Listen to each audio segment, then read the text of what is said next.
muri kunyumva muri kano kanya hashize imyaka miliyoni 66 inkike nini y'amabuye iturutse mu kirere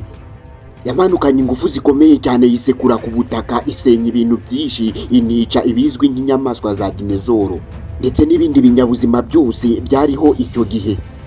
isi yose yari yuzuye umwotsi n'ivumbi ryinshi urumuri rw'izuba rurabura icyo gihe ubuzima bwasaga nk'aho bugeze ku iherezo. Imyaka miliyoni 10 yakurikiyeho imbeho imaze gucogora icyo gihe aho umwijima wari uri ibyatsi byatangiye kumera mu butaka bwa Afurika mu mashyamba ya kera hatangira gucumbagira abakurambere bacu b'ibiremwa bya kera byiremwa muntu byasaga nk'inkende. Ntabwo ibyo biremwa byasaga nk'inkende nk'izo tuzi uyu munsi kuko byo byari byihariye kandi bigendera ku maguru abiri amaso yabyo yarebaga mu kirere ariko ntibisobanukirwe na gato amateka azakurikiraho.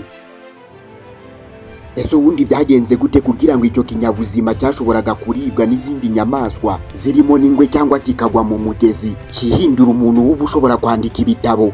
kubaka inyubako ndende nka Burj Khalifa, gukora ikoranabuhanga rishobora guhindura isi yose no gukora ibitangaza tuzi uyu munsi bikorwa n'ikiremwa muntu? Ese ubwo rugendo rwo kuva ku bazwi nka Australopithecus wo mu ishyamba kugera kuri wowe tuzi uyu munsi